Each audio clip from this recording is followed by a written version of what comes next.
I want you to hit me as hard as you can.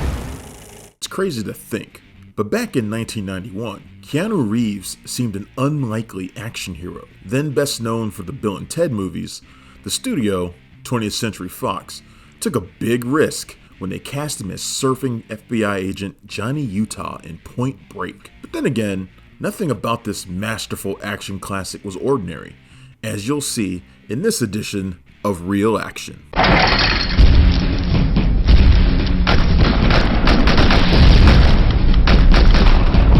Flashback to 1986, when a writer named W. Peter Iliff wrote a screenplay called Johnny Utah, which got the attention of Ridley Scott. The film came very close to being made with Matthew Broderick in the leading role, while Charlie Sheen, Val Kilmer, and even Willem Dafoe were considered before the project fell apart. Can you imagine Ferris Bueller in Point Break? Flash forward a couple of years when the project comes across the desk of James Cameron, whose wife, Kathryn Bigelow, was looking for her next project. At the time, Bigelow was an unusual figure in Hollywood. Tall and beautiful, she was one of the only women directing big-budget movies at the time. And unlike some of her contemporary female directors, her tastes ran towards visceral action. Her 1987 vampire flick, Near Dark, had been a cult hit, and she'd followed it up with a rare, for 1990 anyway, female-fronted action movie called Blue Steel,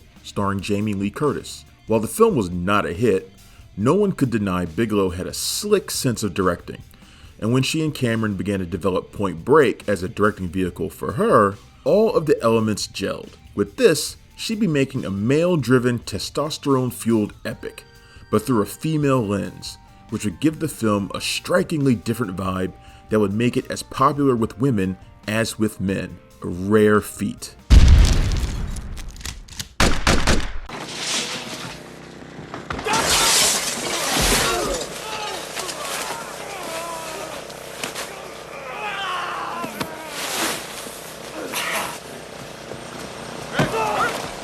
Thanks for watching Real Action. If you enjoy our shows, please subscribe to our channel right now, like this video, and click on the bell so you can be notified each time a new video goes up. It also helped that she cast the biggest screen heartthrob of the 80s as one of her leads. And no, it wasn't Reeves. Enter the late, great Patrick Swayze. People nowadays may not realize it, but there was no one, and I mean no one, like Swayze at the time. Dirty Dancing and Ghost cemented him as the sensitive, leading man du jour, with women drooling over his looks and charisma. But guys dug him too. A lot, actually. Guys all over the world were likely forced to watch Dirty Dancing and Ghost, I know I was, over and over, thanks to their wives, girlfriends, sisters, and mothers. But the fact is, most guys dug these movies too. They weren't half bad. And then Swayze, perhaps not wanting to be typecast, knew how to turn it on in terms of action, starring in perhaps the greatest action-driven B-movie of all time, Roadhouse, which, as you know, is a Real Action favorite, as well as the much less seen Next of Kin. In '91, he was coming off of Ghost and proved to be ideal casting as Bodhi, the spiritual leader of a close-knit group of California surfers that, Natch, end up being a notorious group of extreme bank robbers called the Ex-Presidents, which suddenly meant the script was going to need a title change. At the time, you don't cast a guy like Patrick Swayze in a movie called Johnny Utah and not have him play Johnny Utah. For a while, the title was Riders on the Storm, off of the old song by The Doors, until being changed mid-production to Point Break because of the whole surfing connection.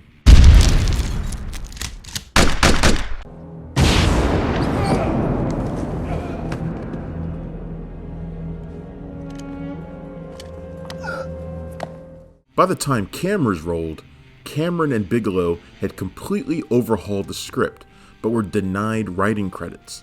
No matter, the film was in great shape when Keanu Reeves was cast as Utah, despite the studio wanting a proven name like Johnny Depp for the role. What Reeves had that arguably Depp didn't was a real sense of physicality. You buy him fighting Swayze and not getting completely demolished. Reeves has never been considered a great actor, but he is a great star. When he's on screen, you can't take your eyes off of him. And by casting Reeves and Swayze against each other, you had lightning in a bottle.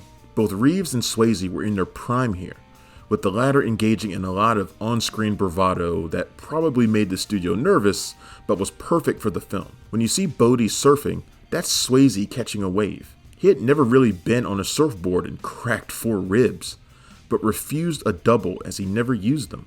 He also did all of his own skydiving, leading to that incredible shot where he drops out of the plane saying, "Adios, amigo." Swayze made 55 jumps. There's 2 guys out the back, man. Duck down. Oh, shit, we're fucked. Never fuck comes through the door. I'm gonna pump him up, man. Swear to Christ. In regards to surfing, Keanu took well to the sport and apparently still does it. I mean, of course he does. Still surfing? Every day. The rest of the cast was equally important, with folks like John C. McGinley and Anthony Kiedis from the Red Hot Chili Peppers having memorable roles. The latter is one of the surfers Bodhi and Utah kicked the shit out of early in the film, with Cyborg's Vincent Klein as another one of them. Poor Kiedis loses a couple of toes in this one too. Lori Petty has a great part as Tyler, the surfer chick who takes Johnny under her wing and has a past with Bodhi. Lied to throughout, her rage and vulnerability is palpable throughout, and she's the ideal foil for Reeves. You also gotta love Gary Busey as Reeves' mentor, Pappas, who has a love for meatball sandwiches and nom stories. Plus you've got James LaGrosse as the most evil of the ex-presidents, and man, you've got one hell of a movie.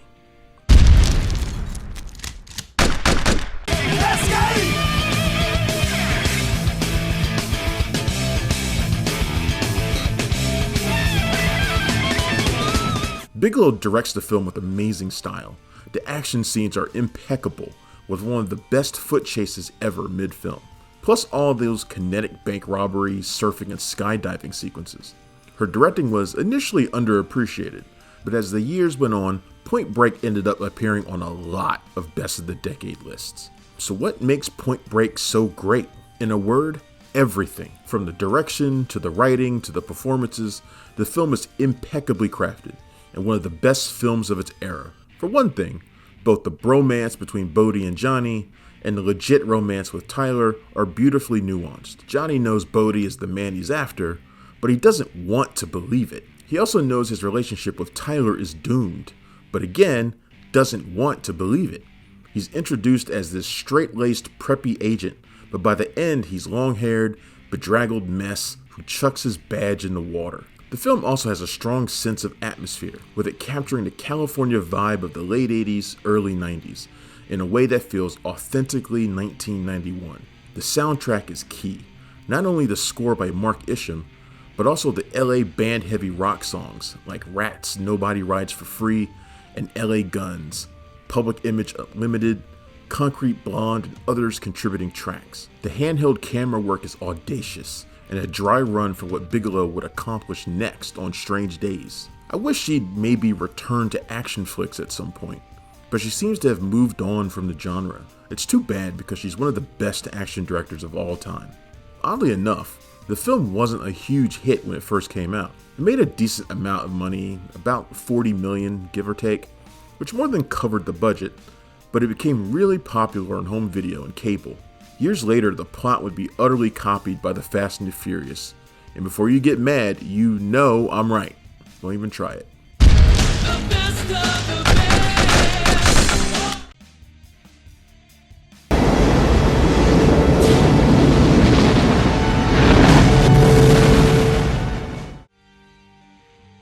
If you want the ultimate, you gotta be willing to pay the ultimate price. It's not tragic to die doing what you love. I've always felt like there was some kind of Zen transference that went on during Point Break. Swayze was always the guy we looked at as this spiritual warrior who could be philosophical and an ass kicker, a persona he played into with Roadhouse. Following Point Break, we began to see Reeves in a similar light. I mean, he played the frickin' Buddha himself for Bernardo Bertolucci just a few years later. It's a reputation Reeves has carried with him ever since, playing into it with The Matrix and other roles. Tragically, Patrick Swayze would pass away in 2009. A life not lived in the shadow of cancer. And what would make it doubly tragic is that he would never live to see just how much both this and Roadhouse have grown in reputation over the last decade. No sequel to Point Break was ever made, but they fucking should.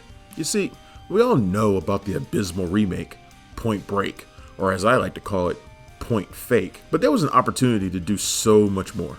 Bodhi, quote, died in the end, and I'm saying that totally in air quotes, but only because Johnny gave in and let him go, not wanting him to end his days in a cage. Where would Johnny go from there?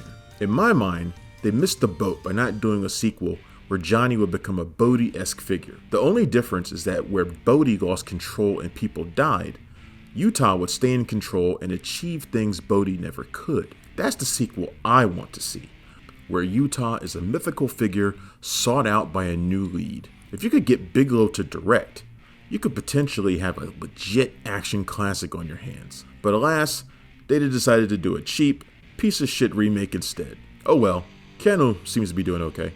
In the end, Point Break is a masterwork of the genre, perhaps one of the best action movies ever, and it gets a rare 10 out of 10 Stallones. Thank you for watching our show.